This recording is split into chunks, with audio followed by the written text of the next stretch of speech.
प्रीत जी। राधे राधे महाराज जी। महाराज जी, आप कह रहे हैं कि आप समझते हैं कि हम जो मानते हैं वो हमारे जीवन जीने के तरीके में झलकना चाहिए ताकि हम जी सकें, वह बन सके। लेकिन जब मैं नाम जप या ध्यान करती हूँ तो महाराज जी बाहरी वातावरण से महाराज जी कह रहे हैं कि आकर्षित हो जाते हैं, फिर टाल मटोल करने लग जाते हैं। फिर ये अनुशासन कैसे धारण करें महाराज जी? सत्संग सुनते रहिए, लक्ष्य दृढ़ हो जाए तो अनुशासन हम मन पर कर सकते हैं। जब तक हमें लक्ष्य नहीं बनेगा तब तक बात नहीं होती। लक्ष्य बन जाए, हमारा लक्ष्य बन जाए परमात्मा प्राप्ति, तो फिर हम प्रलोभनों में नहीं फंसेंगे। नहीं, इतना आकर्षण संसार में है, इतना आकर्षण है कि लगता है भगवान तो कल मिल ही जाएंगे। हम भगवान को कल के लिए टाल देते हैं और भोगों को वर्तमान में भोगना चाहते हैं, जबकि हमें भोगों को कल के लिए टाल देना चाहिए और आज भगवान के लिए।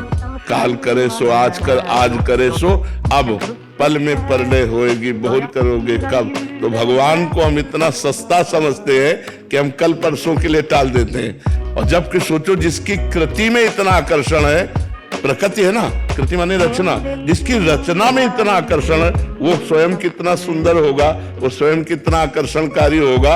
अगर वो एक झलक दिखा दे तो हम बावरे बन जाए, पर वो भी पर्दे में है। कभी कभी तो गुस्सा लगता है, इतना छुपे रहते हो। कोई भजन करना चाहे, थोड़ा मुस्कुरा के प्रकट हो जाए, वो पागल हो जाएगा, उसे संसार अच्छा नहीं लगेगा। कहीं लक्ष्मी में, कहीं स्त्री में, कहीं पुरुष में, कहीं न कहीं हमारा आकर्षण हो जाता है इस माया में, और फिर हम भूल जाते हैं प्रभु को। प्रभु कई बार जो है, प्रभु से झगड़ा भी मन करता है, यार तुम्हारा क्या कुछ घाटा हो जाएगा क्या, भाई कुछ कमी हो जाए तो हो जाए, थोड़ा सा मुस्कुरा दो, थोड़ा सा सामने आ जाओ, तो हमारा रास्ता बन जाए कि हम उसी मुस्कुराहट का ध्यान करके जी सके। अब सुन रहे हैं केवल, यही तो कठिन बात है कि भगवान सामने दिखाई नहीं देते और भोग सामने दिखाई देते हैं। तो इसीलिए भगवान से प्रेम होना थोड़ा कठिन लग रहा है, और अगर हो जाए तो इस माया पर विजय प्राप्त कर ले जाए। अगर ये माया का पर्दा हटाकर एक बार, तो फिर जिसने एक बार देखा वो फिर और कुछ देखने लायक नहीं रहा। इतने सुंदर है श्री कृष्ण, इतने सुंदर है। एक मधुसूदन सरस्वती जी परम ब्रह्म ज्ञानी महात्मा थे, तो नहीं मानते थे श्री कृष्ण को। तो भक्तों ने प्रार्थना की तो दृश्य बदला। देखा यमुना का किनारा, कदम्ब के नीचे, और अपने अधरों पे बंसी रखे, ललित त्रिभंगी और बंक चितवन। अरे सब भूल गए ब्रह्म ज्ञान। और उन्हीं का ये श्लोक है, वंशी विभूषित करान नवनीरदाभात, पीतांबरा दरुण बिंब फलाधरोष्ठात्, पूर्णेन्दु सुंदर मुखादरविंद नेत्रात्, कृष्णात् किमपि परम तत्व महम न जाने। कृष्ण से भी बढ़कर कोई परम तत्व अब मैं नहीं जानता। ऐसे तो ये है, भगवान शंकर के ध्यान में प्रकट हो जाएं तो भगवान तांडव करने लगते हैं, आनंद में मस्त होकर के शिव। ऐसे तो श्री कृष्ण सुंदर है। अब वो है तो सुंदर, पर हमारे नेत्र आकर्षित नहीं हो रहे। अगर वो जो रूप है उनका जरा सा झलक हो जाए तो बस हा कृष्ण, बस इतना ही निकले। अब पता नहीं कौन से दिन का वो इंतजार कर रहे हैं। देखो, हमें प्यार चाहिए, हम सबको प्यार चाहिए। आप हृदय से देखो, हम सबको प्यार चाहिए। अब हम प्रभु से प्यार पाना चाहते हैं। अब वो तो ना हमसे बोल के कह रहे हैं, उधर से उत्तर आ नहीं रहा कि भाई हम आपको प्यार करते हैं, ऐसा कुछ उत्तर आ नहीं रहा। और हम उनकी तरफ चले तो रोड़े और फेंक देंगे। ऐसे विघ्न माया डाल देगी कि हमको चलना मुश्किल हो जाए, पैर जर्जर हो जाए। तो ये बड़ी कठिन बात है।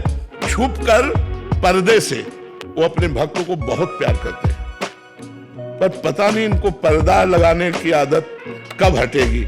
एक बार बेपर्द हो जाए तो कोई ऐसा नहीं। महापुरुष, बड़ा बड़ा ज्ञानी महापुरुष, ऐसा श्री सुखदेव जी ब्रह्म ध्यान में बैठे थे।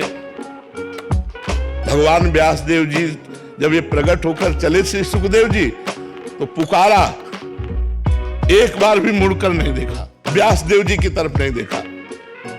वो श्लोक आता है, यम प्रव्रजेत मनुपेत मपेत कृत्यम द्वैपायनो विरह कातर आजुहाओ पुत्रेति तन्मय तयातर वो विने दुस्तम सर्वभूत हृदय मुनिमान तोस्मी। हा पुत्र भगवान व्यासदेव जी पुकार रहे, लेकिन सुखदेव जी ने नहीं दी।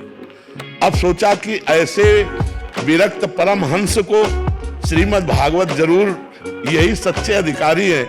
तो एक श्लोक अपने शिष्यों को रटाया कि जंगल में जाकर गान करना, तुम निर्भय हो जाओगे। बरहा पीडम नटवर बपुः कर्णयो कर्णिकारम बिभ्रद वासा कनक कपिशम वैजयंतीम चमालाम रंध्रान वेणो रधर सुधया पूरयन गोप वृंदई वृंदारण्यम स्वपद रमणम प्राविशद गीत कीर्ति। इसमें भगवान के नटवर बपु श्री कृष्ण रूप का वर्णन श्री सुखदेव जी सुनते ही, अब वो तो परमहंस थे, तुरंत वो रूप सामने आया, बावरे बन गए। 18,000 श्लोक भागवत के कंठस्थ किए। तो ऐसा रूप श्री कृष्ण का है, हम उनकी आराधना करते हैं, हम उनको अपना स्वामी मानते हैं, जैसे बनता तैसे उनकी तरफ चलना चाहते हैं, पर इतना आकर्षण उनकी रचना का है कि उन तक पहुंच पाना बहुत कठिन है। कोई कामिनी में गिर गया, कोई कंचन में गिर गया, कोई कीर्ति में गिर गया, कोई सिद्धियों में गिर गया, वहां तक और जो पहुंचा सो निहाल हो गया। भगवान थोड़ा हमको मजबूत करना चाहते हैं, इसलिए छुपे हुए हैं, हमारे बीच में ही है, कण कण में है, तो हम में भी है, आप में भी है, सबके भी। तो भगवान का नाम हमारा प्रीतम है। रूप तो हमारी पहुंच के बाहर की बात है, लेकिन यदि हम कृष्ण कृष्ण कृष्ण कृष्ण रटने लगे तो नाम है डोरी और श्री कृष्ण है पतंग। पतंगो यथा त्वाम अनुभ्राम्यमाणा, डोरी हाथ लग जाए तो पतंग जाएगी कहां? खींचो, नजदीक आ जाए, राधा राधा राधा कृष्ण कृष्ण कृष्ण, तो ये नजदीक आ जाए। इसीलिए हम नाम पर जोर देते हैं कि खूब नाम जप करो, जिससे हमारे ऊपर जो काम क्रोध लोभ का प्रभाव पड़ता है, हम उससे बचकर श्री कृष्ण की तरफ, प्रियाजू की तरफ चल पावे। नाम के बिना इस मार्ग में नहीं चला जा सकता।